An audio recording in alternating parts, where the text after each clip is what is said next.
July 16th, 1945. 5:29 in the morning. Mountain wartime. Jornada del Muerto Desert, New Mexico. The journey of the dead man. That's what the Spanish called this place. 30 scientists huddled 100 feet below ground. Concrete bunker. Walls 3 feet thick. 10,000 yards from ground zero. Through welding goggles with multiple layers of dark glass, they watched a steel tower, 100 feet tall, silhouetted against the pre-dawn sky. In 90 seconds, that tower would cease to exist. Dr. Marcus Whitfield stood with his hand gripping a wooden post. 45 years old, Harvard physicist, director of this test. His knuckles were white. The tower held 10,000 pounds, a spherical device, plutonium core surrounded by conventional explosives, 32 detonation points, each requiring synchronization measured in nanoseconds. $2 billion, 130,000 people laboring in secret across the country. And it all came down to this. A steel tower in the middle of nowhere, holding a weapon that might fail completely, or might work too well. Marcus didn't know which possibility frightened him more. Through the thick glass of his goggles, he could see the tower swaying slightly in the desert wind, just half an inch of movement, well within tolerance, but still. 90 seconds, someone said behind him. Marcus closed his eyes. 18 months earlier, he had no idea if any of this would work. He still didn't. Early 1944, Cambridge, Massachusetts. Snow falling on Harvard Yard. Marcus Whitfield sat in his office on the 3rd floor of the physics building. Blackboard covered in equations, chalk dust on his hands, the familiar comfort of theory. He'd spent 20 years here, teaching, researching, publishing papers that maybe 36 people in the world could understand. His war contribution had been calculations, models, theoretical work supporting the Manhattan Project, safe work, important work, but abstract. Then Dr. Samuel Wright walked into his office without knocking. Wright was younger than Marcus by 5 years, brilliant, charismatic, the kind of man who could explain complex physics to generals and make them understand why it mattered. He'd become the theoretical leader of the entire Manhattan Project. "Marcus," Wright said, "we need to talk." Marcus set down his chalk. "We're going to test it," Wright said. "The gadget, the implosion device." Marcus nodded slowly. He knew about the gadget, had done calculations for it. Plutonium core, explosive lenses compressing it to critical mass in microseconds. Beautiful theory, terrifying reality. "When?" Marcus asked. 18 months, maybe less if we're lucky. "And you need—" "You," Wright said. "I need you to run the test." Marcus stared at him. "Sam, I'm a theorist. I work on blackboards. I don't—" "You're the best measurement physicist we have," Wright interrupted. "And this test is all about measurement." Wright walked to the window, looked out at the snow. "We've never detonated a nuclear device before, Marcus. Never. Not even a small one. We have no empirical data. Everything is theory." "I know. So when we test this, we need to know exactly what happens. Yield, temperature, shock wave velocity, radiation intensity, every detail. Because 3 weeks after this test, we're putting a bomb just like it on a plane and flying it to Japan." Wright turned back to face him. "If the test fails, we've wasted years of work and enormous resources. If the test succeeds, but we don't measure it properly, we're flying blind into combat." Marcus felt the weight of it settling on him. "There's a problem, though," he said quietly. "Several problems," Wright agreed. "How do you measure something that destroys your measuring equipment?" Wright smiled. It wasn't a happy smile. "That's why I need you." The paradox kept Marcus awake for weeks. Every measurement device would be vaporized, melted, obliterated within microseconds of detonation. Cameras couldn't survive temperatures hotter than the surface of the sun. Pressure sensors couldn't withstand shock waves traveling at 7,000 miles per hour. Radiation detectors would be consumed by the very radiation they were trying to measure. It was like trying to take a photograph of the inside of a furnace while standing inside the furnace, while the furnace exploded. Marcus filled notebook after notebook with calculations, sketches, failed ideas. He needed measurements at 3 critical moments. The first microsecond, when the chain reaction initiated, when plutonium atoms began splitting. The first millisecond, when the fireball formed, when the steel tower vaporized. The first full second, when the shock wave propagated, when the mushroom cloud began to rise. Each time frame required completely different technology that didn't exist yet. He'd have to invent it. In his office late one night, Marcus had a realization. He couldn't measure the explosion directly, that was impossible. But he could design instruments to capture data in the fraction of a second before destruction. Then transmit that data elsewhere, to recording equipment far enough away to survive. The instruments would die, but the data would live. Marcus started sketching furiously. Streak cameras, capable of capturing 10 million frames per second, positioned in underground bunkers, photographing through periscopes and mirrors extending up through the desert floor. The cameras themselves would be safe underground. The periscopes would be destroyed, but not before the cameras captured those first critical milliseconds. It could work. It had to work. By spring of 1944, Marcus had assembled a team, 8 engineers, specialists in optics, electronics, structural engineering. He also got army construction crews, men who knew how to build things in impossible places. And one more person, Lyle Brennan, 24 years old, fresh from MIT with a chemistry degree, top of his class, precise, detail-oriented, the kind of young man who checked everything 3 times. Marcus interviewed him in a temporary office in Los Alamos. Lyle sat straight-backed in his chair, serious expression. "Why do you want this assignment?" Marcus asked. "Because it matters, sir. It's dangerous." "I know. You could be working on theory, safe calculations, contributing from a distance." Lyle met his eyes. "My brother is a Marine, fighting in the Pacific.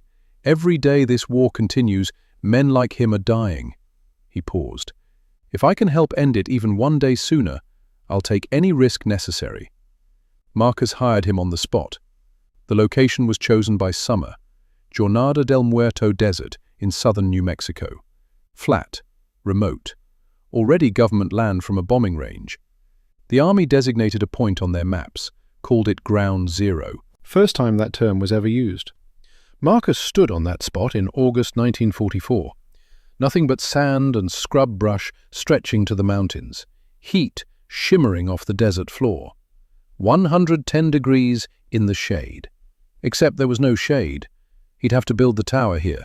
100 feet tall, stable enough to hold 10,000 pounds without swaying, precise enough that instruments positioned around the device would be within millimeters of their calculated positions. On soft desert sand, in high winds, in extreme heat. Marcus was a theoretical physicist. He'd never supervised construction of anything larger than a laboratory bench. He felt profoundly unqualified. But the war didn't care about his qualifications. By September, materials started arriving. Steel beams, concrete, wooden pilings, cables, cameras, electronics. The construction crews arrived too, Army engineers, hard men with calloused hands. They looked at Marcus in his glasses and clean shirt, and he could see the question in their eyes. Does this professor know what he's doing? Marcus didn't, but he was going to learn. Meanwhile, another element of the project was taking shape, the jumbo. Marcus first heard about it in a meeting in October 1944. 214 tons of steel, a massive vessel designed to contain the plutonium core if something went wrong. The fear was simple. What if the conventional explosives detonated, but the nuclear reaction failed? A fizzle, 6 kilograms of weapons-grade plutonium scattered across the New Mexico desert, making the site unusable, wasting plutonium that had cost more than the entire steel production of some countries. The jumbo would prevent that. A steel container strong enough to survive the conventional explosion, to keep the plutonium intact for recovery. The engineering was extraordinary. The vessel had to contain pressures and temperatures beyond anything previously attempted.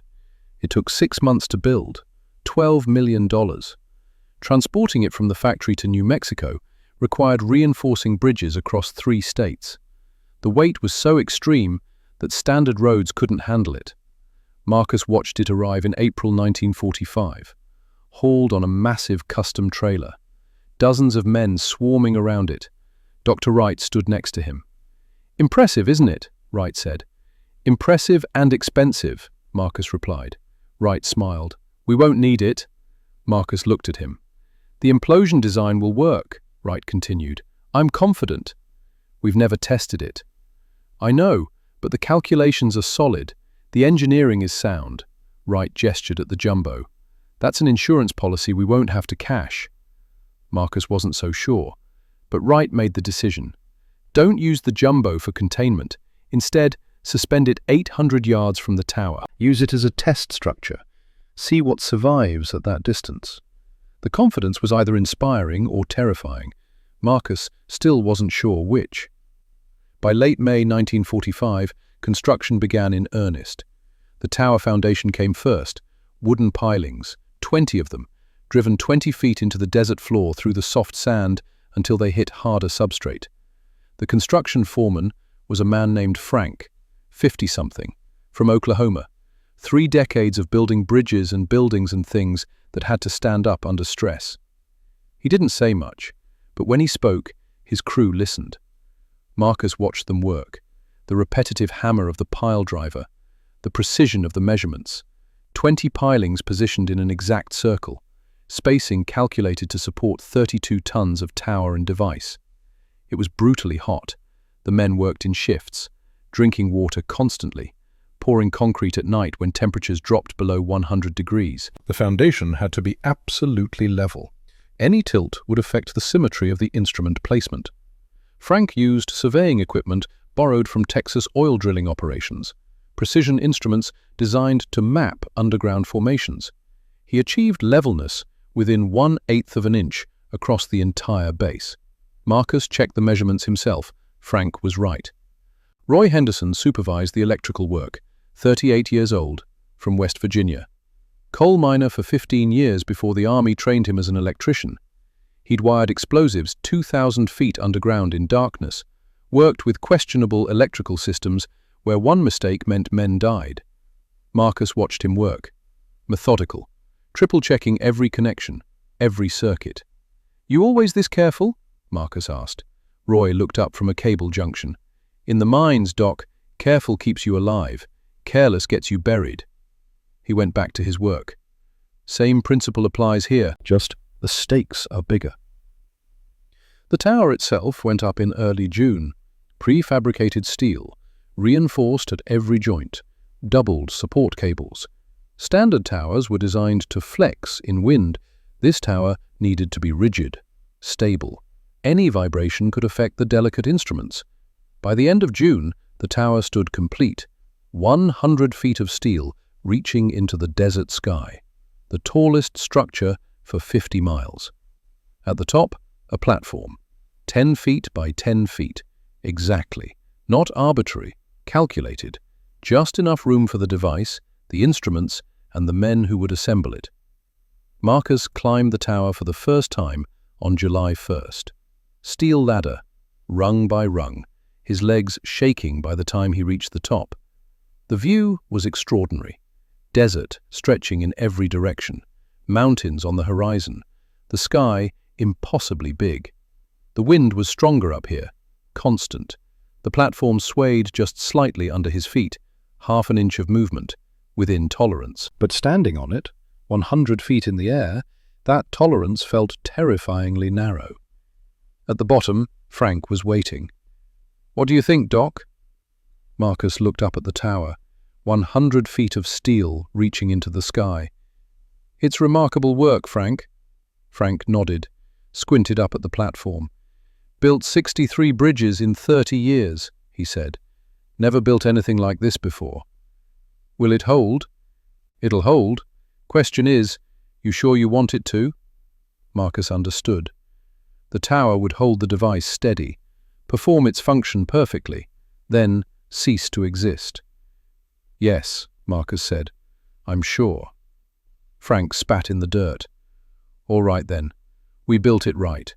What happens next is on you. Lyle Brennan climbed up behind Marcus. The young man wasn't even breathing hard. This is where we'll assemble it, Marcus said.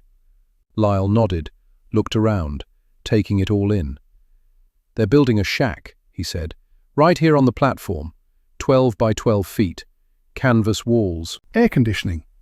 The core needs temperature control, Marcus said. I know. I'll be working in there. Final assembly.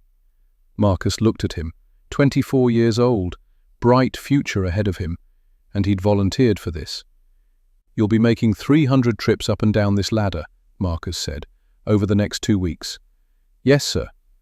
Carrying plutonium, in pieces, assembling a nuclear weapon 100 feet in the air. That's the job. A gust of wind made the platform sway. You scared? Marcus asked. Lyle considered the question seriously. Yes, sir, but I think being scared keeps you careful, and careful keeps you alive. Smart kid, Marcus thought. They climbed back down together. By early July, the cable network was complete.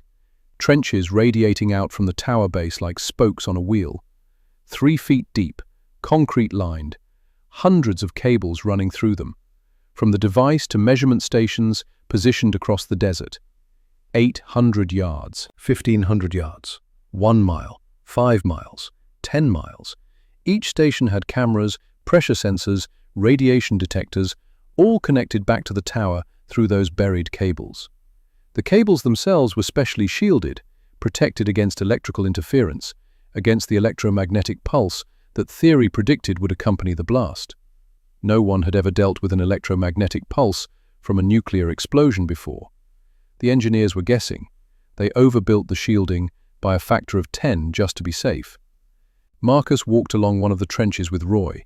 Perfect straight line, perfect concrete walls. The precision was remarkable. Good work, Marcus said. Roy nodded. Cable shielding is overbuilt. If the electromagnetic pulse is worse than theory predicts, we'll still be protected. And if it's not as bad? Then we wasted some copper, better than losing the data. Marcus appreciated the practical wisdom. Roy thought like an engineer, not a theorist. Sometimes that was more valuable. On July 12th, the device arrived. The gadget, 10,000 pounds, spherical, covered in cables and detonator plugs, 32 points of initiation surrounding the plutonium core. It was hoisted to the top of the tower, suspended from the exact center point of the platform. Then the real work began. Assembly took 2 weeks. Lyle Brennan led the team, him and 3 other scientists, working in the wooden shack on top of the tower. July heat was merciless. The air conditioning struggled. Even with fans running constantly, temperatures inside the shack reached 90 degrees. The plutonium core had to be kept stable. The conventional explosives surrounding it were sensitive to heat. Every day, multiple trips up and down the ladder, carrying components, tools, checking measurements, precision work, 100 feet in the air, while desert winds howled and thunderstorms threatened in the distance. Marcus supervised from below. Radio communication to the platform. Verification of each step. The explosive lenses were the most critical part. 32 shaped charges arranged in a perfect sphere around the plutonium core. When detonated simultaneously, they would create an implosion wave, compressing the plutonium from the size of a softball to the size of a tennis ball in less than a microsecond. That compression would trigger the nuclear reaction, but only if the timing was perfect. 100 nanoseconds of error could cause the implosion to be asymmetric, could cause a fizzle instead of a detonation. The X-unit firing system was designed to handle this. 32 electrical circuits, synchronized to fire within a few hundred nanoseconds of each other. Roy's team had built it by hand, soldering components, testing, retesting. 200 tests before it was approved for use. Marcus had checked the mathematics himself. The circuit design was sound, but mathematics on paper and hardware in the desert were two different things. On July 14th, the assembly was complete. The gadget hung from the tower platform, fully armed. All 32 detonators connected, all circuits verified. Lyle Brennan climbed down for the last time that evening. He found Marcus at the base of the tower. "It's ready, sir." Marcus looked up at the tower, the wooden shack at the top, the sphere of metal and explosives suspended inside it. 18 months of his life, calculations, problems, solutions, all concentrated in that single device. "Good work, Lyle. Test is scheduled for 5:30 a.m., day after tomorrow," Lyle said, "weather permitting." "Weather forecast?" "Clear skies, calm winds, perfect conditions." Marcus nodded. He didn't believe in perfect conditions anymore.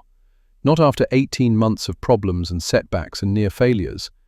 But maybe this once. "Get some rest," he told Lyle. "We've got a long 48 hours ahead." Lyle walked away toward the barracks. Marcus stayed, looking at the tower, silhouetted now against the evening sky. Somewhere in Washington, D.C., President Truman was preparing for the Potsdam Conference, meeting with Churchill and Stalin, negotiating the shape of the post-war world. Truman needed to know, did America have a working atomic weapon, or was it all theory and hope? General Harrison Stone had made that clear in his last visit.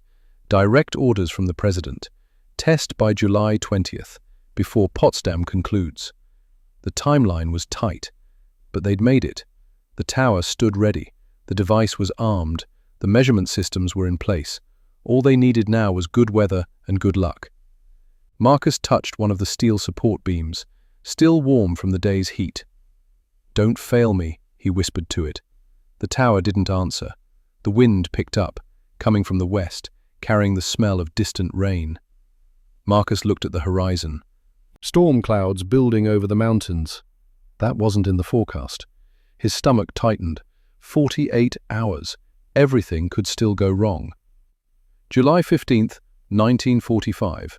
36 hours before detonation. The morning started clear, blue sky, light wind from the southwest. Temperature already climbing toward 100 degrees by 8 a.m. Perfect conditions. Marcus Whitfield stood at the South 10,000 bunker, 10,000 yards south of the tower, 2 miles of desert between him and ground zero. This would be the main observation point, the control center. Inside the bunker, technicians were making final checks. Street cameras positioned behind periscopes. Recording equipment tested and retested. Electrical systems verified. Everything ready. Marcus should have felt confident. He didn't. 20 years of scientific work had taught him one fundamental truth. The universe didn't care about human plans. Something always went wrong. The question wasn't if, the question was what. At the tower, Lyle Brennan supervised the final instrument placement. The device hung suspended from the platform, 32 detonators connected, each one wired to the X-unit firing system through redundant circuits. Around the device, they'd positioned diagnostic instruments, temperature sensors, pressure gauges, gamma-ray detectors. All of them would be destroyed in the first microsecond, but not before transmitting data. Lyle checked each connection personally, every cable, every circuit, 3 times. His hands were steady, no trembling, not anymore. 2 weeks of working 100 feet in the air with a nuclear device had cured him of visible fear. The fear was still there, deep inside, but he'd learned to work through it. "All circuits show green," he called down to the ground crew. Marcus's voice came back through the radio. "Verify the firing sequence one more time." Lyle pulled out his checklist, went through it step by step. 32 detonators, each one connected to the X-unit through shielded cables running down the tower and into the buried trenches. The X-unit itself was in a separate bunker 500 yards south, protected, temperature-controlled. When the countdown reached 0, the X-unit would discharge, sending precisely timed electrical pulses through all 32 circuits simultaneously. The pulses had to arrive within 100 nanoseconds of each other, 100 billionths of a second. Any more delay and the implosion would be asymmetric. The plutonium would compress unevenly. The chain reaction would fizzle instead of explode. Lyle had done the calculations himself, checked them against Marcus's work. Both of them arrived at the same answer. 100 nanoseconds tolerance, no more. Firing sequence verified, Lyle said. All detonators show proper continuity. Good, come down, we're done for the day. Lyle took one last look at the device. Spherical, metallic, covered in cables and connectors. It looked almost peaceful. Hard to believe this thing could vaporize everything within a mile. He climbed down the ladder, 100 feet of steel rungs. His arms and legs moved automatically now, muscle memory. At the bottom, Marcus was waiting. Weather forecast came in, Marcus said. And? Clear skies tomorrow, light winds, humidity below 50%. Perfect conditions. That's what they say. Something in Marcus's tone made Lyle look at him more carefully. You don't believe it? Marcus glanced at the western horizon. Clouds were building over the mountains, still distant, but growing. I believe the mathematics, Marcus said. I believe the engineering. But weather? He shook his head. Weather does what it wants. By 6 p.m., the storm was visible.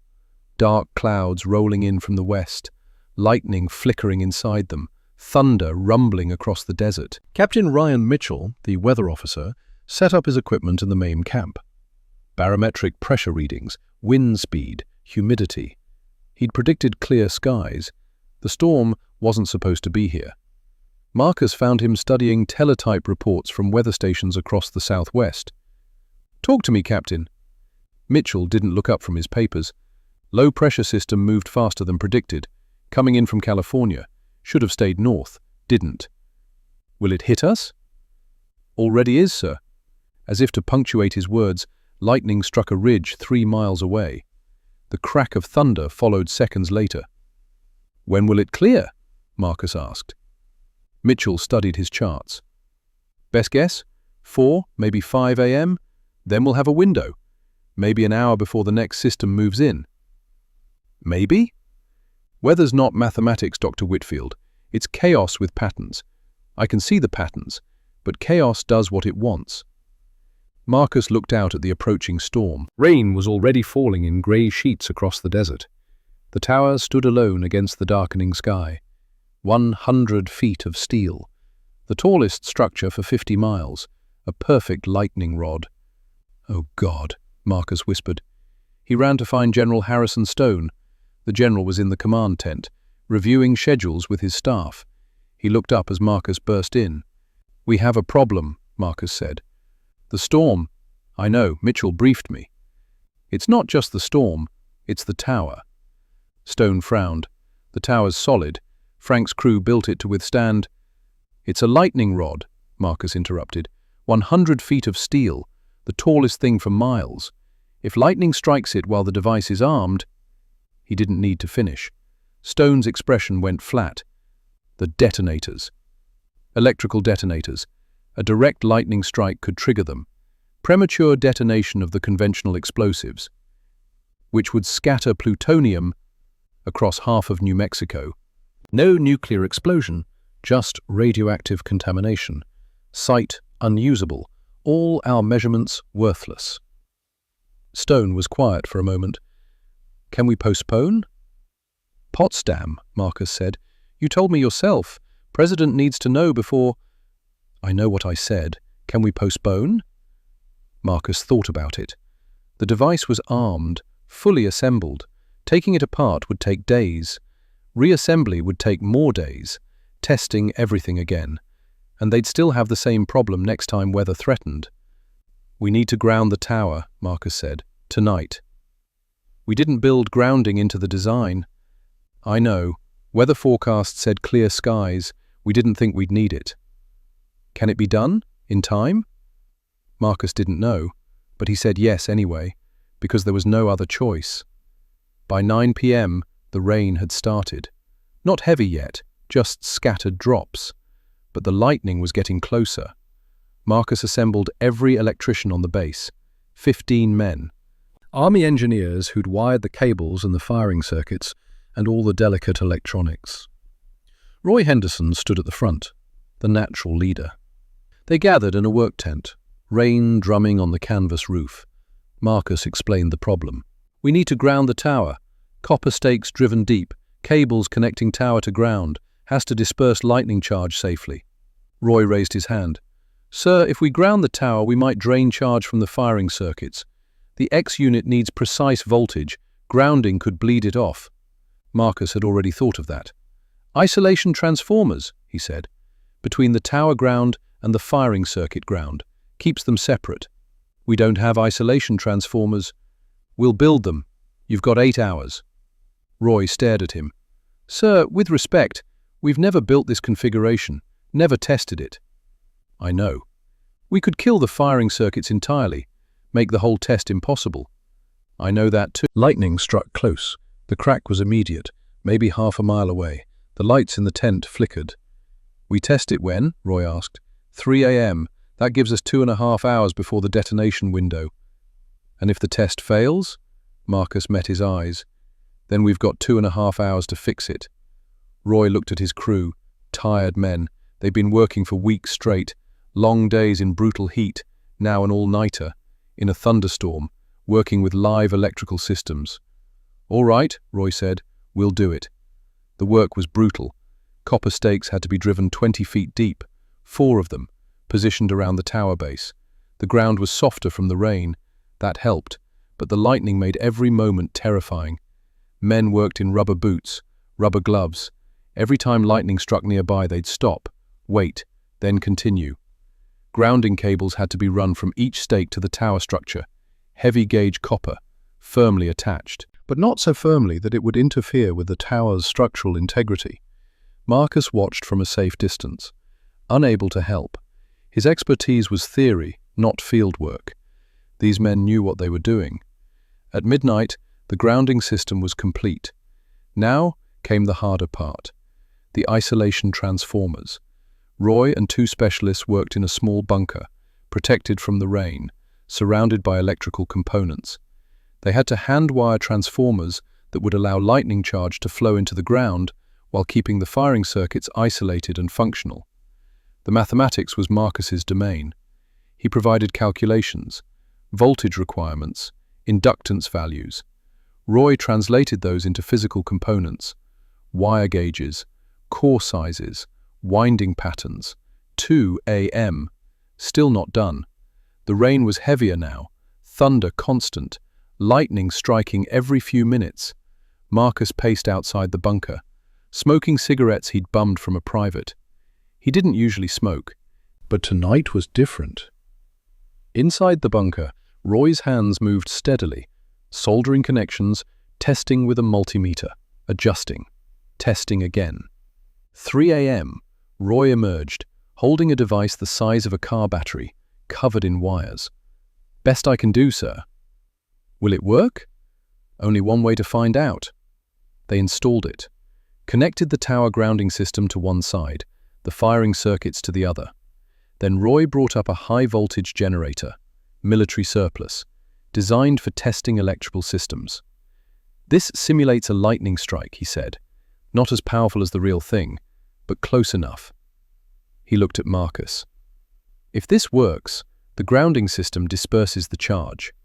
If it fails, we might blow every circuit in the firing system." "Do it," Marcus said. Roy threw the switch. The generator hummed, built up charge, then discharged with a sharp crack. For a moment, nothing. Then Roy checked his instruments. Grounding system took the hit. Firing circuit show green, all green. Marcus exhaled. He hadn't realized he'd been holding his breath. "All 32 circuits?" Roy checked again, methodically, every single one. "All 32, we're good." The rain chose that moment to intensify, pouring down. Visibility dropped to almost nothing, but the tower was grounded. The firing circuits were protected. They'd solved the problem, except for one detail. Someone had to stay with the device, through the storm, ready to disconnect the firing circuits if lightning threatened directly. A fail-safe, human judgment in case the grounding system wasn't enough. General Stone made it clear, this wasn't optional. Someone climbed that tower, stayed in the wooden shack, monitored the instruments, had authority to abort if necessary. "I'll do it," Lyle Brennan said. Marcus looked at him, 24 years old, exhausted from 2 weeks of assembly work. "Lyle, you don't have to." "Yes, sir, I do. I know the device better than anyone. I can troubleshoot if something goes wrong, and—" He paused. "I put it together. If anyone's going to babysit it, it should be me." Marcus wanted to argue, but Lyle was right. "It's going to be a long night," Marcus said. "I know. If lightning strikes close, you disconnect. Understood?" "Understood. You'll have a telephone line, direct to this bunker. Any problems, you call immediately." "Yes, sir." They gave him supplies, sandwiches, thermos of coffee, flashlight, technical manuals, a direct phone line in a weatherproof case. At 10 p.m., Lyle climbed the tower. In the rain, in the dark, lightning illuminating the steel structure in brief, stark flashes. 100 feet up, into the wooden shack where 10,000 pounds of nuclear weapon waited. Hour 1. Lyle sat on a folding chair in the shack, canvas walls rippling in the wind, rain pounding the roof. The device hung in front of him, silent, inert.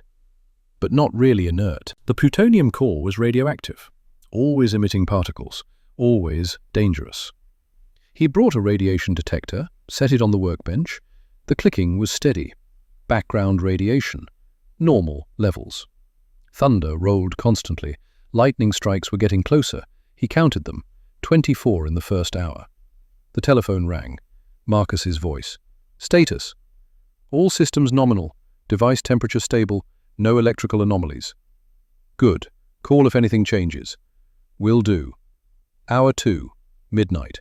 The storm intensified. Wind gusting hard enough to make the tower sway. Lyle could feel it, the platform moving beneath him, just half an inch. But at 100 feet in the air, that movement felt enormous. The device swayed too, suspended from its mounting point, cables flexing slightly. Still within tolerance, but unsettling. Lightning struck the ridge a mile away. The flash was blinding even through the canvas walls. Thunder arrived instantly, a physical force, pressure wave hitting the shack. Lyle flinched. His hand moved to the disconnect switch. A red handle mounted on the wall. Pull it, and the firing circuits would be severed. Device safe from premature detonation, but also unable to detonate on command. Test would be scrubbed. He didn't pull it, not yet. Hour 3. 2 a.m. The rain became a deluge, water running down through gaps in the canvas. Lyle's shirt was soaked, his hands cold despite the July night. He drank coffee from the thermos. Bitter and too strong, but it helped. The radiation detector kept clicking, steady rhythm, almost comforting. He thought about his brother, the Marine, fighting somewhere in the Pacific, island hopping, brutal combat against an enemy that wouldn't surrender. How many Marines had died? Thousands, tens of thousands. If this weapon worked, maybe the dying would stop. Maybe his brother would come home. That thought kept him in the chair, in the shack, 100 feet up, in a thunderstorm, with a nuclear device. Worth the risk. Hour 4, 3 a.m. Lightning struck close, very close, maybe 500 yards. The flash lit up the entire desert. Thunder simultaneous with the flash. The shock wave hit the tower. The device's instruments flickered. Voltage spike on the electrical panel. Lyle's hand grabbed the disconnect switch, held it, waited. The instruments stabilized. Voltage returned to normal. The grounding system had worked. Roy's midnight engineering had saved the test. Lyle released the switch. His heart was pounding, hands shaking now. He called Marcus. "Lightning strike. Close one. Instruments flickered but recovered." "You all right?" "Yes, sir. Device is stable. If you need to come down—" "I'm staying." Marcus was quiet for a moment. "You're doing good work, son." "Thank you, sir." Hour 5, 4 a.m. The rain began to ease. Lightning moving east. Thunder more distant. Lyle stood, stretched. Looked out through a gap in the canvas. The sky was clearing. Stars visible through breaks in the clouds. The storm was passing. Captain Mitchell's prediction had been accurate. 4 a.m. Window opening. The telephone rang. Lyle, it's Marcus. Weather officer confirms clear window from 5 to 5:45 a.m. We're proceeding with the test. Understood. Final detonation time is 5:30 a.m. That's 90 minutes from now. I'll perform final checks. Then come down. We need you in the bunker for the countdown. Yes, sir. Lyle went through the checklist one more time. Every circuit, every connection, every instrument, all green. The device was ready. Hour 6. 4:30 a.m. Lyle climbed down the tower for the last time. The ladder was wet, slippery. He moved carefully, hand over hand, foot by foot. At the bottom, Marcus was waiting with a jeep. How are you? Tired, wet, but fine. You stayed up there for 7 hours. Had to be done. Marcus looked at him. Really looked at him. This kid had climbed a tower in a thunderstorm, sat alone with a nuclear weapon, trusted the engineering, made decisions that could have scrubbed the entire test, and he'd done it perfectly. When this is over, Marcus said, I'm recommending you for a commendation. Not necessary, sir. It's necessary. They drove back to south 10,000. The sky was clearing rapidly now, stars bright, moon setting. In the east, the first hint of dawn. 4:45 a.m., 45 minutes to detonation. Inside the bunker, final preparations were underway. Scientists putting on welding goggles, multiple layers of dark glass, protection against the flash that would be 1,000 times brighter than the sun, even at 2 miles distance. The firing sequence was automated now. No more human decisions, no more checks. Everything was programmed, timed, synchronized. T-minus 30 minutes. Dr. Theodore Cram, a physicist from Columbia, was applying suntan lotion to his face and arms. People stared at him. What? Cram said. I calculated the radiation exposure. At this distance, there's a non-zero chance of radiation sunburn. It's dark outside, someone said. Won't be in 30 minutes. Cram finished applying the lotion, set it down. You all think I'm crazy, but when you're sunburned tomorrow and I'm not, remember this moment. Nervous laughter. Dr. Nathan Sterling, youngest physicist on the team, made an announcement. I'm watching from the truck. What? Marcus said. The truck, outside. I want to see it directly. The windshield will filter ultraviolet radiation, probably. That's reckless. That's observation. I didn't come to the desert to hide in a bunker. Marcus wanted to forbid it, but Sterling was civilian, free to make his own choices. Stupid choices, but his own. Don't come crying to me if you go blind, Marcus said. Sterling grinned. Fair enough. T-minus 20 minutes. The automated sequence began. Red lights on the control panel. Counting down. From this point forward, aborting required physically cutting cables at the tower. Impossible to do safely now. They were committed. T-minus 10 minutes. General Stone entered the bunker, stood next to Marcus. Doctor. General. Everything we've built, Stone said quietly. All the work, all the resources, all for this moment. Yes, sir. Stone looked at the control panel, the countdown clock. What happens if it fails? Marcus had thought about that question for 18 months. If it fails, we've learned something. We'll modify the design, test again. And if it succeeds? Marcus didn't answer. Because if it succeeded, everything changed. War, peace, power, the fundamental nature of human conflict. The world would never be the same. T-minus 5 minutes. Everyone was silent now, watching the countdown clock, red numbers descending. Outside, the sky was lightening, dawn approaching. T-minus 2 minutes. Marcus thought about the tower, 100 feet of steel, built by Frank and his crew, wired by Roy and his electricians, men with calloused hands and practical knowledge. They'd built something perfect, something that would last exactly as long as it needed to. T-minus 1 minute. Lyle Brennan stood next to Marcus, the young man who'd stayed up all night in a thunderstorm, who trusted the engineering, who'd done his job perfectly. Here we go, Marcus whispered. T-minus 30 seconds.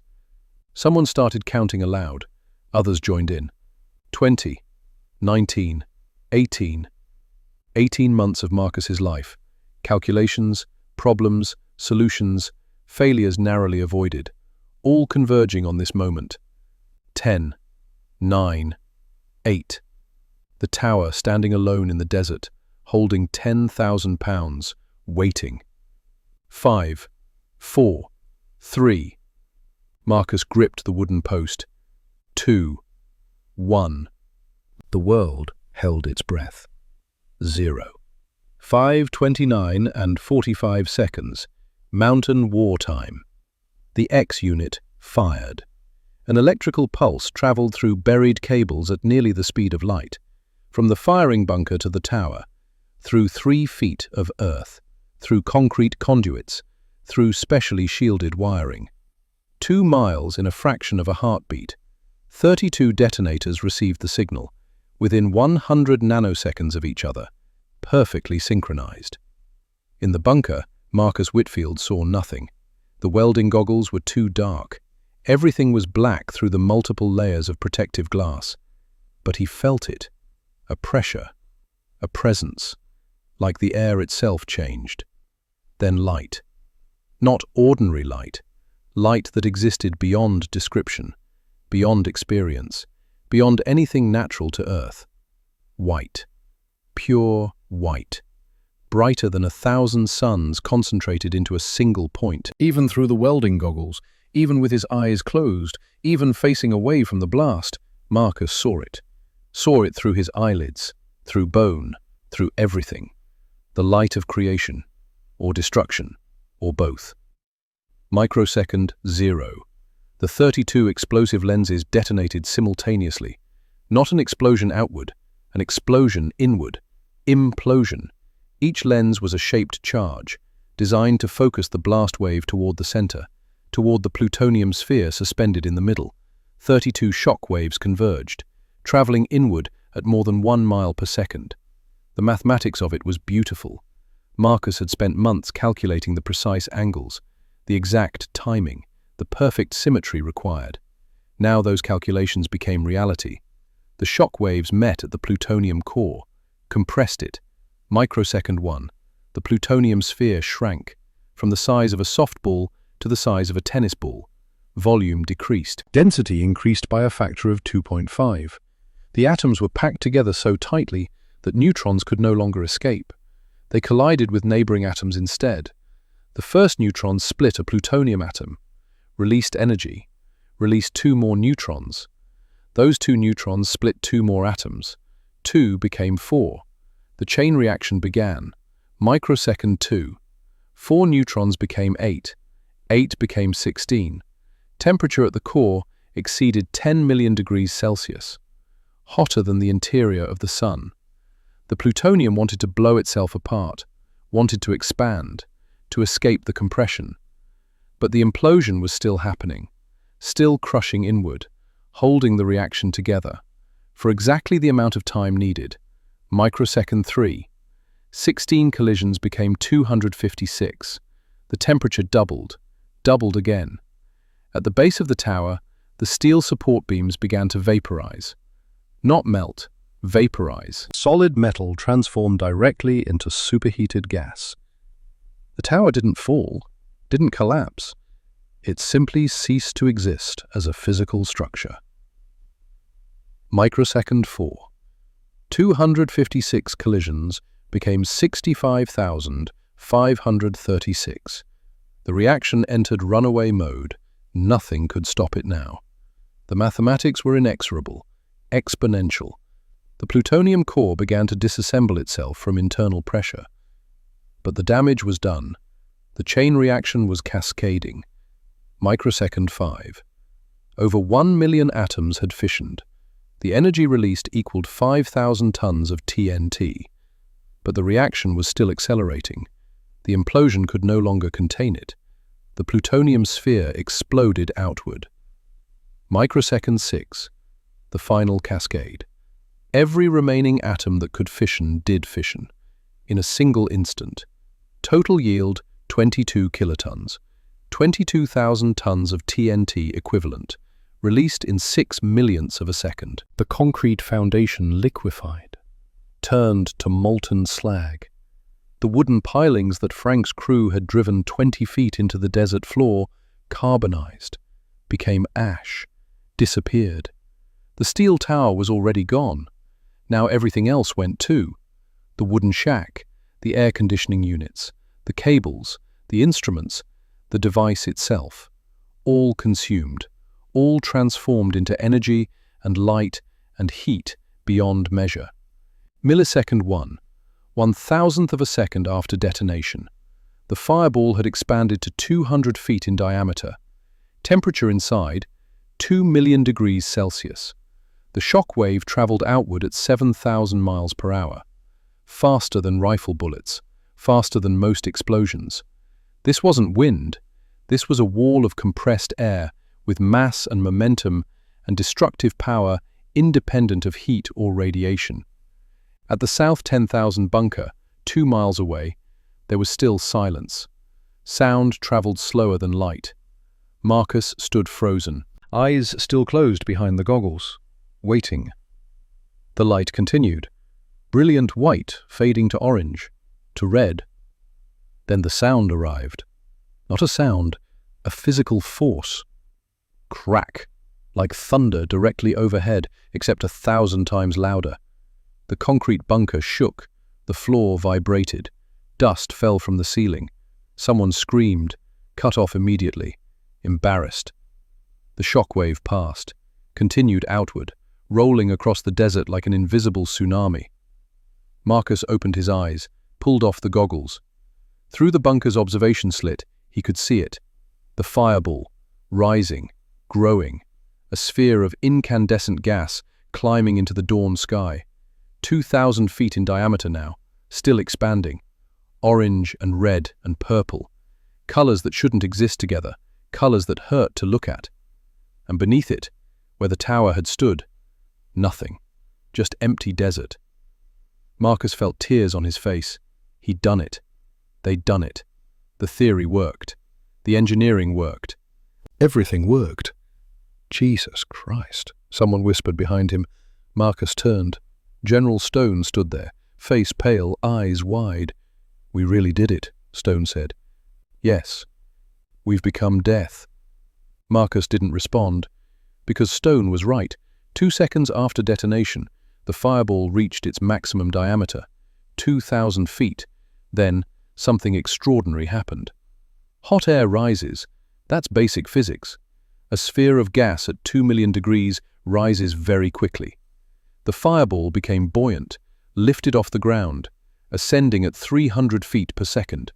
As it rose, it pulled desert sand and debris with it, creating a column, a stalk connecting the rising sphere to the ground. The mushroom cloud. Marcus had predicted this, calculated it, drew sketches of what it would look like. But seeing it was different. The cloud climbed. 1,000 feet, 2,000, 5,000. A pillar of fire and smoke and pulverized earth rising into the pre-dawn sky. Beautiful and terrible. Lyle Brennan stood next to Marcus at the observation slit. "I spent 2 weeks assembling that device," Lyle said quietly. "Put it together piece by piece. Knew every component, every circuit." He paused. "Now it's just gone." "Not gone," Marcus said. "Transformed." They watched the mushroom cloud climb higher. 10,000 feet, 20,000, 30,000. By 7 minutes after detonation, it had reached 38,000 feet, over 7 miles high. Marcus did quick calculations in his head. Rise rate, expansion, thermal dynamics. 22 kilotons, he said. What? The yield, based on the cloud height and rise rate, approximately 22 kilotons. Lyle looked at him, then back at the cloud. "We predicted 15 to 20 kilotons. The implosion design was more efficient than we thought." Someone else in the bunker started clapping, slowly at first. Then others joined in. Applause, cheers, men hugging each other, celebrating. Marcus didn't celebrate. He just watched the cloud, rising, spreading, flattening at the top as it hit the temperature inversion layer. A perfect mushroom shape, the signature of the atomic age. 2 hours later, the film from the street cameras was developed. Marcus stood in a makeshift darkroom, watching the images emerge on the photographic plates. 10 million frames per second, the first 3 milliseconds of the explosion, captured before the camera's periscopes were destroyed. The images showed the fireball's birth, the expansion, the shockwave propagation. But there was something else, an asymmetry, very slight, only visible in the first 200 microseconds. One side of the fireball expanded marginally faster than the other. Marcus leaned closer, measured the difference with calipers, 0.03 inches on the photographic plate.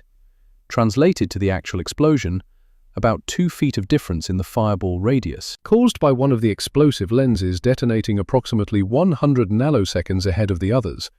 His stomach tightened. A timing error. The exact problem they'd spent months trying to eliminate. Lyle was studying the images too. "One of the detonators was early," he said. "I see it. Should have caused a fizzle. Asymmetric compression. Uneven chain reaction." "Should have," Marcus agreed, "but it didn't." Marcus traced the images forward, frame by frame. The asymmetry appeared in the first few frames, then smoothed out. The fireball became symmetric again. By microsecond 6, it was perfectly spherical. "The explosive lenses," Marcus said. "They were thick enough to forgive the timing error. The converging shock waves smoothed out the asymmetry before reaching the plutonium core." He sat back. "We designed forgiveness into the system, and it worked." Lyle smiled. First time Marcus had seen him smile in weeks. "We built it right." "Yes, we did." The images confirmed the yield calculation. 22 kilotons. Efficiency, approximately 15% of the plutonium had actually fissioned, higher than some predictions. The implosion design worked, which meant Fat Man, the combat version of this device, would work too. Marcus wrote a brief report, handed it to General Stone. "Send this to Washington, to the President." Stone read it, nodded. "He'll want to know immediately. Tell him the weapon is viable, combat ready. The test succeeded beyond expectations." Stone left to send the telegram. Marcus stayed in the darkroom, looking at the images. 6 microseconds of history, captured on film. The birth of something new, something terrible. 45 minutes after detonation, the recovery team approached Ground Zero. 3 Sherman tanks, modified with lead plating and air filtration systems, carrying scientists and engineers in protective gear. Marcus was in the lead tank. As they got closer, he could see the crater. Except it wasn't really a crater, more like a shallow depression. 6 feet deep, 130 feet across. The desert sand had been transformed, turned into glass, jade green glass, smooth, glossy, reflecting the morning sun. The tank stopped. Marcus climbed out, wearing protective gear, dosimeter clicking steadily. Radiation levels were elevated, about 5 times normal background. Not immediately dangerous for short exposure, but enough to be careful. He walked to the edge of the glass. Trinitite, that's what they'd call it later, formed when silica sand melted at 3,000 degrees Celsius, then resolidified almost instantly. Marcus knelt, touched it, still slightly warm. The green color came from trace elements in the sand, copper, iron, other minerals fused into the glass during those microseconds of extreme heat. Behind him, other scientists were taking samples, measuring radiation, documenting everything. But Marcus just stared. This was where the tower had stood, where Frank's crew had driven pilings, poured concrete, built something perfect, where Lyle had spent 2 weeks assembling a nuclear device 100 feet in the air. All gone now, except the glass. The glass would remain, a permanent marker, a scar on the desert, proof that humans had touched the power of the sun and survived. The first unexpected discovery came 30 minutes into the survey. Steel fragments, large pieces, some weighing over 50 pounds, found up to 1,200 yards from Ground Zero. Marcus examined one. Twisted metal, one side melted smooth, the other side rough, pockmarked.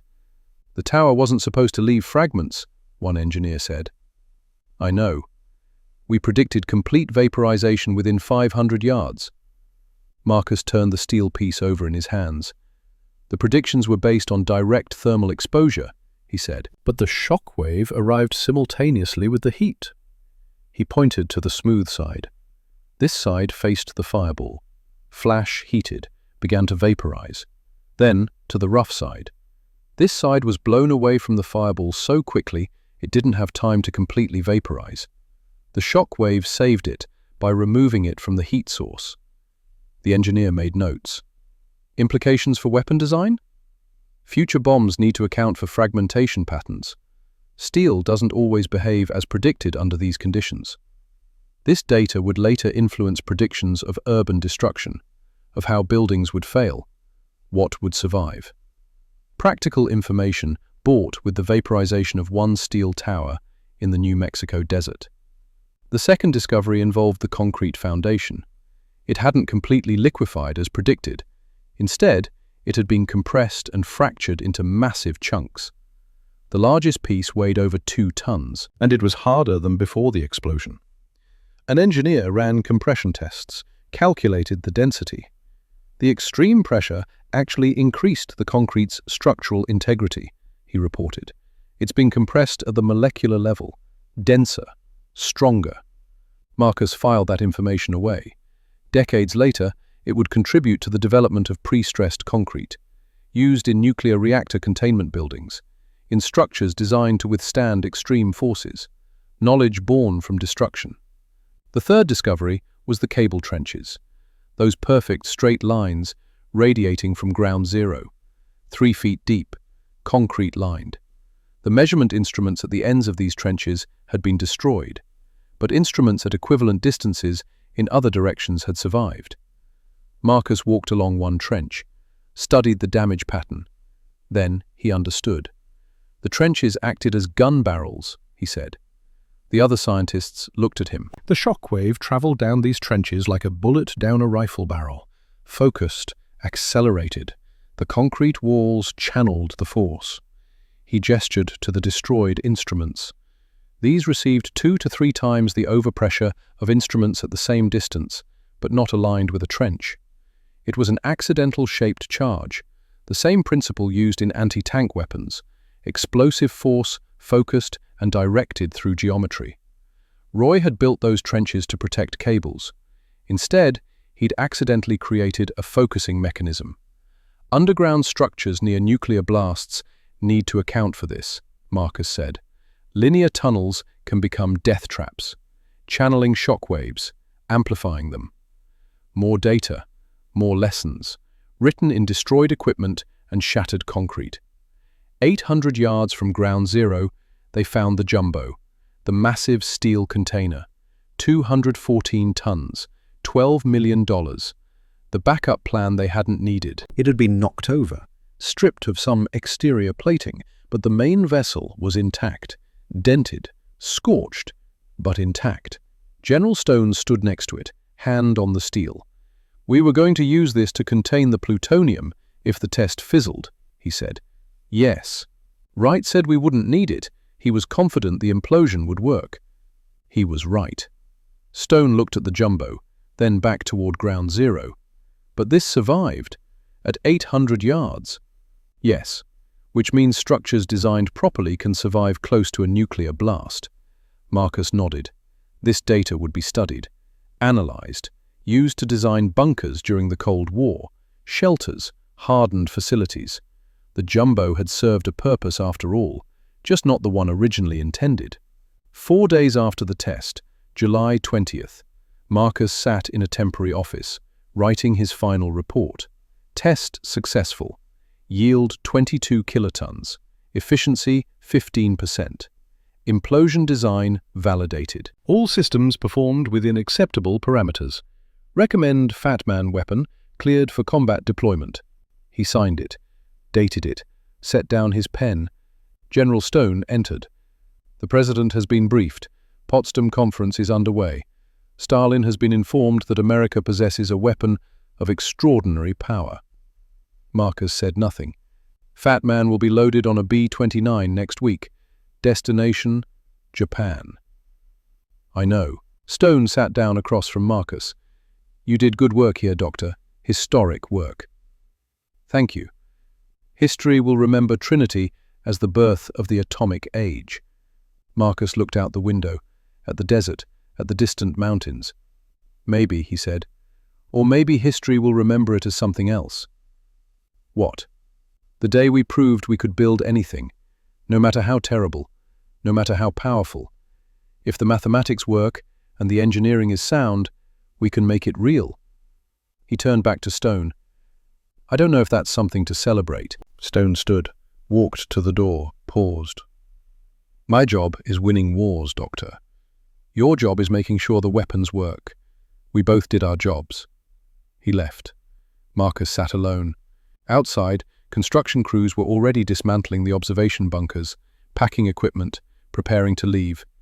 In 3 weeks, this site would be mostly abandoned, fenced off, declared restricted. The tower was gone. The device was gone. Soon the people would be gone too. All that would remain was the glass, Trinitite, and the knowledge of what had been done here. August 9th, 1945, Nagasaki, Japan. Fat Man detonated at 11:02 a.m. local time, 22 kilotons, exactly as Trinity had demonstrated. The implosion design worked in combat exactly as it had worked in the test. The war ended 6 days later. Marcus heard the news in his office at Los Alamos. Lyle Brennan was there with him. We did it, Lyle said. We ended the war. Marcus didn't respond immediately. He was thinking about the tower, the steel beams, the concrete foundation, Frank's crew, Roy's electricians, men who had built something perfect. We built a weapon, Marcus said finally. Other men decided how to use it. But it worked. It ended the war. My brother is coming home. Marcus looked at him. I'm glad your brother is safe, Lyle, truly. But we've opened a door we can't close. This technology exists now. Other countries will build their own bombs, maybe better bombs, maybe worse ones. He gestured at the window, at Los Alamos, at the laboratories and workshops. We've changed warfare forever, made it possible to destroy entire cities in microseconds, and I don't know if humanity is ready for that responsibility. Lyle was quiet for a moment. Neither do I, he said. But we can't uninvent it. No, we can't. Marcus Whitfield returned to Harvard in 1946, resumed teaching, publishing, theoretical work. But he never worked on weapons again. Frank went back to building bridges, 40 more years of work, 64 bridges across the American Southwest. He died in 1987. His obituary mentioned the bridges, never mentioned Trinity. Roy became a nuclear safety engineer, designed containment systems for peaceful reactors, ensured that the next generation of nuclear technology would be as safe as human engineering could make it. He died in 1991. Lyle Brennan stayed in nuclear research, but focused on applications, medical isotopes, power generation, peaceful uses. When asked about his night in the thunderstorm on top of the tower, he always said the same thing. I was just doing my job, trusting the engineering. Someone had to stay. It happened to be me. He died in 2008. Samuel Wright became known as the father of the atomic bomb. Famous, celebrated, then controversial. He famously quoted the Bhagavad Gita after Trinity. Now I am become death, the destroyer of worlds. The quote defined him, haunted him. He died in 1967. General Harrison Stone continued military service, oversaw more nuclear testing, retired as a 4-star general. He never publicly expressed regret about Hiroshima or Nagasaki. We saved American lives, he said. That was my duty. He died in 1982. Trinity Site today, open to visitors twice per year, April and October. The crater has mostly filled in with wind-blown sand and erosion, but traces of trinitite remain, embedded in the desert, jade-green glass catching the sunlight. A stone obelisk marks where the tower stood, black lava rock, simple, dignified. A plaque reads, Trinity site, where the world's first nuclear device was exploded on July 16, 1945. No other information, no names, no details, no explanation, just the date and the fact. Radiation levels are still elevated, about 10 times normal background, safe for short visits, but measurable. The desert remembers. The legacy of Trinity extends far beyond nuclear weapons. The streak camera technology pioneered for the test became the foundation for studying high-speed events, bullet impacts, industrial explosions, crash tests. Modern facilities use descendants of those cameras, digital now, but based on the same principles. The cable shielding techniques developed to protect against electromagnetic pulse evolved into EMP hardening, protecting electrical systems in hospitals, military installations, data centers. The timing synchronization challenges drove development of precision timing technology, led to atomic clocks, GPS systems, modern telecommunications requiring nanosecond accuracy across global distances. Even the structural engineering lessons had applications: pressure vessel design, chemical plant safety, explosion containment. But beyond specific technologies, Trinity established a methodology, engineering for the unprecedented. When facing completely novel challenges, the Trinity approach still applies. Theoretical calculation, conservative overbuilding, extensive instrumentation, acceptance that predictions will be imperfect. Build it right, measure everything, learn from the results. In his final interview before his death in 1982, Marcus Whitfield was asked what Trinity meant to him. He thought for a long moment. "People remember Trinity as the birth of the atomic age," he said. "I remember the tower, 100 feet of steel, built by men whose names aren't in history books. Frank and his crew, Roy and his electricians, Lyle staying up all night in a thunderstorm. The tower stood for 3 weeks, performed perfectly for 1 millisecond. That's not luck, that's engineering. I designed Trinity, but those men built it with their hands, made the impossible real. That's what I remember. July 16th, 1945, 5:29 and 45 seconds. The 100-foot steel tower ceased to exist in 6 microseconds, but its legacy endures. Not in the weapon it tested, in the proof that humans can build anything, if the mathematics is sound, the engineering is precise, and the people doing the work know what they're doing.